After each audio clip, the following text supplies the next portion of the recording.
ഒരു വലിയ പ്രശ്നമുണ്ട്. അവിടെ മൊത്തം പോലീസ് അടിച്ചു പറിക്കുക. ഈ കാര്യം തുറന്നു പറ.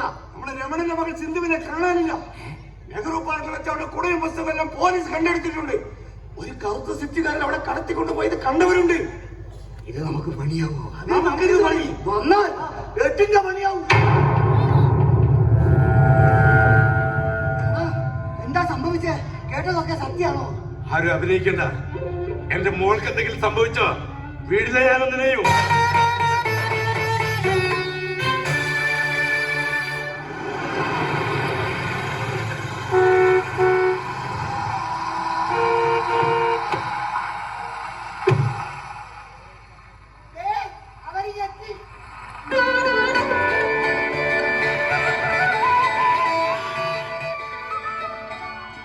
ഇന്ന് എന്റെ മകന്റെ വിവാഹമാണ്.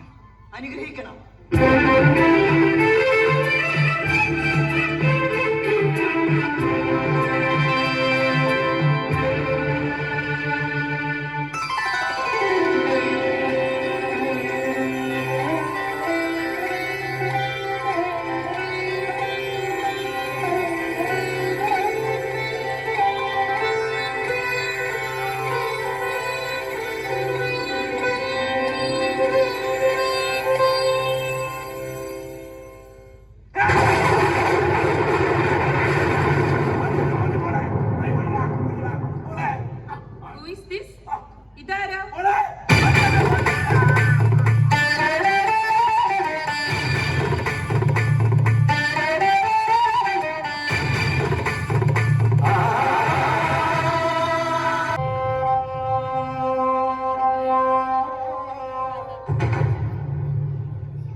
എനിക്കിപ്പോഴും വിശ്വസിക്കാൻ കഴിയുന്നില്ല. അവൻ അവിടേക്ക് താലി കെട്ടി കൊണ്ടുവന്നത് എന്റെ ഫോണാണത്. അപ്പോ 4 ദിവസമായി സിന്ധുവിന്റെ ഫോൺ സ്വിച്ച് ഓഫ് ആണെന്നല്ലേ പറഞ്ഞു? എന്നിട്ട് നീ എന്തുകൊണ്ട് എന്നോട് പറഞ്ഞില്ല? ഞാൻ നിന്നോട് എന്തെന്നാണ് പറയാ? എടാ, നീ പേരെടുത്ത് വിളിച്ചപ്പോ ഇതാരാ നമ്മൾ ചോദിച്ചല്ലേ? ചോദിച്ചു. കണ്ണ് ചതിക്കുന്ന. ചിലപ്പോ കണ്ണും ചതിക്കും. മായക്കാഴ്ചകൾ കൊണ്ട് മനുഷ്യന്റെ പഞ്ചേന്ദ്രിയങ്ങളെ പോലും കബളിപ്പിക്കുന്ന കാലായത്. എന്റെ മോൾ, ഒന്നുകിൽ നിന്റെ മകളെ അവർ എന്തെങ്കിലും കാരണം പറഞ്ഞ് ഭീഷണിപ്പെടുത്തി, അല്ലെങ്കിൽ ഒരു പെണ്ണിന്റെ താളം ഇത്ര പെട്ടെന്ന് അവതാളത്തിലാണ്. രമണ, എന്നോട് പോലും തുറന്നു പറയാൻ കഴിയാത്ത രഹസ്യങ്ങളുണ്ടെങ്കിൽ ഇപ്പോഴെങ്കിലും എന്നോട് പറയണം. ഇപ്പോഴെങ്കിലും. ഒരുപാട് കാലം നീ ഈ ഗ്രാമത്തിൽ നിന്നും മാറുന്നു. പിന്നീട് നീ തിരികെ വന്നപ്പോ നിന്റെ കയ്യിൽ ഒരു കുട്ടി ഉണ്ടായിരുന്നു. അവളുടെ പേരാണ് സിന്ധു. പറഞ്ഞത് വിശ്വസിക്കുന്ന ഗ്രാമത്തിന്റെ നിഷ്കളങ്കത അതൊക്കെ വിശ്വസിച്ചു. അവൾ നിന്റെ മകളാണെന്ന് പറഞ്ഞപ്പോ ഞങ്ങളൊക്കെ അങ്ങ് വിശ്വസിച്ചു. പറഞ്ഞമ്മ, സിന്ധു നിന്റെ മകൾ തന്നെയാണ്. ഒരൊറ്റ വീക്ക് വെച്ചു ഞാൻ. അവൾ എന്റെ മോള. നീ എന്നെ ചോദ്യം ചെയ്യണ്ട. പോലീസുകാരന്റെ മധ്യയിൽ കൂട്ടുകാരനെ വിചാരണ ചെയ്യേണ്ട നീ. സിന്ധു എന്റെ മോളാണ്, എന്റെ പൊന്നു മോള്. എന്താ അമ്മേ? പിന്നെ അമ്മ പാലകപ്പത്ത് വെച്ചിട്ടുണ്ട്. തെളിച്ച് പറയാതെ നോക്കണേ. ഞാൻ നോക്കിക്കോളാം അമ്മേ. പിന്നെ നിന്റെ ഈ സുബീറിന്റെയും ഇന്നലത്തെ ഡ്രസ്സ് അവിടെ ഇട്ട് കൊടുത്താ മതി. വേലക്കാരി അണങ്ങിക്കോളും കേട്ടോ. ശരി അമ്മേ. എനിക്ക് എന്റെ മോളോടും സംസാരിക്കണോ? എന്തോ കേട്ടില്ല. അവന്റെ മകളോട് സംസാരിക്കണോ? അല്ല, ഈ പൊന്നുരിക്കുന്ന നേരത്ത് പൂച്ച പോലീസ് എന്താ കാര്യം? ഇറങ്ങി പോകാൻ പറ. എന്നാ മോളെ വിളിക്കാം. നീ ഒന്ന് മാറിട്ടാ. ഞാൻ എന്റെ മോളോടൊന്ന് സംസാരിക്കട്ടെ. ഞാൻ ഒന്ന് മാറിട്ടാ. ഞാൻ പറയുന്നത് കേൾക്ക്. ഇറങ്ങി പോകാനാ പറഞ്ഞത്. എനിക്ക് എന്റെ മോളാ വന്നത്. ഇറങ്ങേ. അതിനുശേഷം നീയൊക്കെ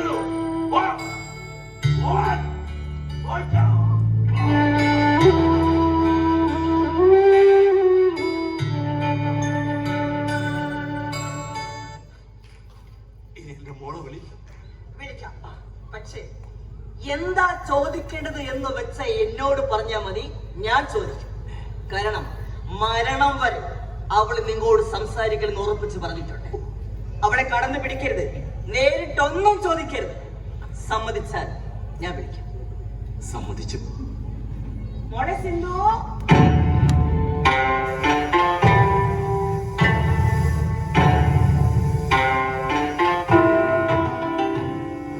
എന്താ ചോദിക്കേണ്ടത് എന്ന് വെച്ചാ എന്നോട് പറഞ്ഞാ മതി, ഞാൻ ചോദിക്കും. മോളെ, ഇത് രമണ, എന്റെ അമ്മാവന്റെ മകൻ. ഒരു നമസ്കാരം പറ മോളെ. നമസ്കാരം. എന്തൊക്കെയോ ചോദിക്കാനുണ്ടെന്ന് പറഞ്ഞിട്ട് എന്തേ ഒന്നും ചോദിക്കുന്നില്ലേ? എന്ത് ചോദിക്കാൻ?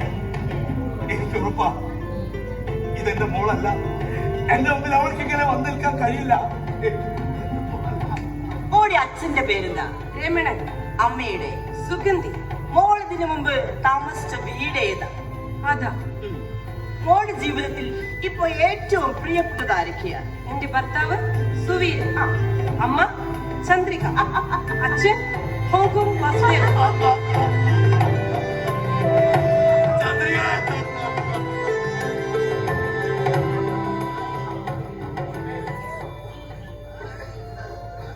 ഞങ്ങൾ ഇന്ന് ടൗണിൽ ഒന്ന് കറങ്ങാൻ പോവാം. ചില കൂട്ടുകാരെയൊക്കെ ഒന്ന് കാണണം. പിന്നെ എനിക്ക് പെണ്ണ് കിട്ടില്ലെന്ന് പറഞ്ഞവർക്കിടയിലൂടെ ഞങ്ങൾക്കൊന്ന് നടക്കണം. ആ, അമ്മയോട് അനുവാദം ചോദിക്കും. പോയിട്ട് വരാമേ.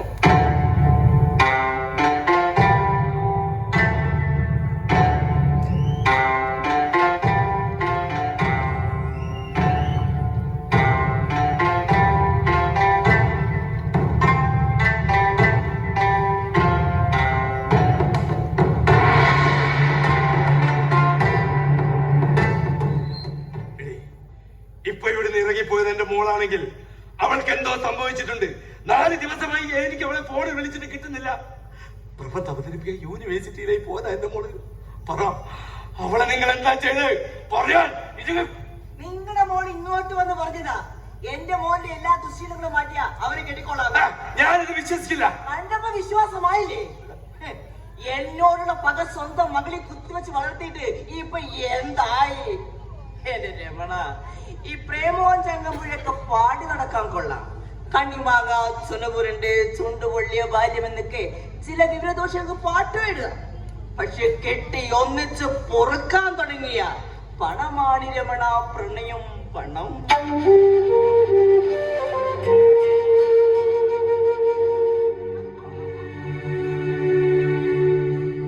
ചന്ദ്രിക രമണോട് ചെയ്തതും ഞാവൽപ്പഴം തിരുന്ന എല്ലാ കിടകളും തീറ്റിയുള്ള മരത്തിലേക്ക് ചേക്കേറും. അതാ ലോകസത്യം. അത് രമണന്റെ മകളായാലും ചന്ദ്രയുടെ മകനായാലും ലോകം അങ്ങനെയാ. ബാക്കിയുള്ളതൊക്കെ കവികളും കലാകാരന്മാരൊക്കെ എഴുതി വെച്ചത്.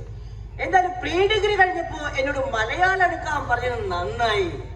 ഇടക്ക് വെച്ച് നിർത്തിയെങ്കിലും തന്നോട് 2 വാക്ക് എനിക്ക് സംസാരിക്കാൻ കഴിഞ്ഞല്ലോ.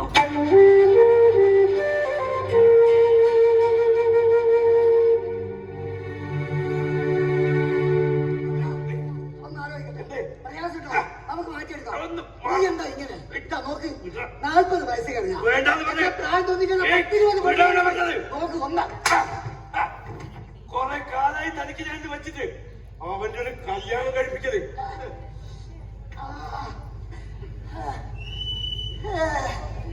ഇത് ഞാൻ ചോദിച്ചു വാങ്ങിയതാ. ആ പാവം ഒന്നും മിണ്ടാതെ അകത്തോട്ട് പോയതാ. പിന്നാലെ ചെന്ന് ചൊറിഞ്ഞ് കിട്ടിയതാ. അനുഭവിച്ചോ. ആരോടാ സംസാരിക്കുന്നത്? ഒന്നും പറയണ്ട വാസോട്ടാ. ഞാൻ നിങ്ങളെ വരുന്നത് നോക്കി മര്യാദത്തോടെ നിൽക്കായിരുന്നു. അപ്പോഴാ രമണൻ അവനൊരു പെണ്ണിനെ വേണമെന്നും കല്യാണം കഴിക്കണമെന്നും പറഞ്ഞ് കേറി വരുവാ. ഞാൻ പറഞ്ഞു, രമണ, എനിക്ക് കുറച്ച് സാവകാശം എന്താ, ഞാനൊന്ന് ആലോചിക്കട്ടെ. അവൻ സമ്മതിക്കുന്നില്ലെന്നേ. പെണ്ണിനെ വേണം, കല്യാണം കഴിക്കണം, പെണ്ണിനെ വേണം. എനിക്കാണെങ്കിൽ അങ്ങനെ ചൊറി കേറി വരിക. ഞാനൊരു ഒറ്റയ്ക്ക് വെച്ചു കൊടുത്തു. 2 പല്ലടങ്ങി പോയത് സംശയവും. അല്ല, അതൊക്കെ പോട്ടെ. ഇതുവരെ ആരും അറിഞ്ഞിട്ടില്ലല്ലോ. നിങ്ങളുടെ ഭാര്യയാ എനിക്ക് പേടി. കിണറ്റിൽ നിന്ന് വെള്ളം കോരുന്ന ഓട്ടം വീണ തൊട്ടി പോലെയാ ചന്ദ്രിക ചേച്ചിയുടെ മനസ്സ്. കോരി എടുക്കുമ്പോഴേക്കും തോരാൻ തുടങ്ങും പല ദിശയിൽ. അവളോട് കാര്യങ്ങൾ തുറന്നു പറയണം. പറഞ്ഞില്ലെങ്കിൽ അപകടമാണ്. പറഞ്ഞാൽ അവൾ വിശ്വസിച്ചില്ലെങ്കിലോ? വിശ്വസിപ്പിക്കണം. വിശ്വാസമല്ലേ എല്ലാം. മണ്ണിനും പെണ്ണിനും ഇപ്പൊ ഡിമാൻഡാ. നമുക്ക് കിട്ടിയത് ഒരു മഹാഭാഗ്യം. താങ്കൾ പറഞ്ഞതുപോലെ കുടകിൽ നിന്ന് മറ്റോ ഒരു പെണ്ണിനെ കൊണ്ടുവന്ന മതിയായി. അവിടുത്തെ കഥയും ഭാരി വാസോട്ടാ. ഇപ്പൊ അവിടെ ഡിമാൻഡാ. ഇത്ര സ്വർണം, ഇത്ര ഉറുപ്പിയ. ഇനി ഇതും കൊടുത്ത് കെട്ടിക്കൊണ്ട് വന്നാലോ 2-3 മാസം കഴിയുമ്പോ ഇല്ലാത്ത കുറ്റവും പറഞ്ഞ് പെണ്ണൊക്കെ കർണാടകയിലേക്ക് മുങ്ങും. ഞാത്തി ഇട്ട് കൊടുത്ത സ്വർണവും പണവും ഗോവിന്ദ. കേരള നിയമസഭയിലെ അടിയന്തര പ്രമേയം പാസാക്കേണ്ടത് ഇവിടുത്തെ ചെറുപ്പക്കാർക്ക് പെണ്ണിനെ കിട്ടായില്ല എന്ന കാരണത്തിനാണ്.